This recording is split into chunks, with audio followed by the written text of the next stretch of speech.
আপনাদের এই সমস্ত দোকানে সাধারণত ইসরায়েল এবং আমেরিকার অনেক পণ্য থাকতে পারে।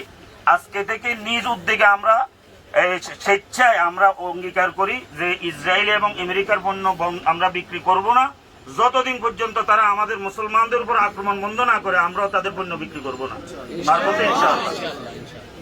স্মরণ থাকতে না পারে স্মরণ করে দেওয়ার জন্য আজকে থেকে আল্লাহর ওয়াস্তে যদি আমাদের বুকে যদি ইমানি যদি কোনো রক্ত থাকে তাহলে ইসরায়েল এবং আমেরিকার যাবতীয় পণ্য আজকে থেকে বিক্রি করব না, এই ওয়াদাটা করেন যে আমরা করবো না। ঠিক আছে তো? ইনশাআল্লাহ আমরা সকলের পক্ষ থেকে আপনাদের কাছে বিনয়ের সাথে আবেদন করতেছি, আজকে থেকে ইসরায়েল এবং আমেরিকার সকল পণ্য বিক্রি বন্ধ করবেন। করবেন না ইনশাআল্লাহ? আমাদের সাথে ওয়াদা দেন, করবেন তো ইনশাআল্লাহ? যারা ডিলার ভিতর রয়েছেন, দোকানিরা রয়েছেন। আসসালামু আলাইকুম রাহমাতুল্লাহ। ইসরায়েলি পণ্য বিক্রি যারা করে তারা মুসলমান হত্যাকাণ্ডের সাথে ওতপ্রোতভাবে সম্পৃক্ত এবং জড়িত বলে বোঝা যায়। যেটা আমি মুসলমান, আমি একজন মুসলমান ভাইকে হত্যা করার সহযোগিতা আমি কোনো অবস্থায় অংশগ্রহণ করব না। এই দাবিতে ইসরায়েলি পণ্য যেগুলো আছে এগুলো আজকে থেকে আমরা বিক্রি করব না, এই দাবিটা নিয়ে আমরা আপনাদের কাছে আসছি।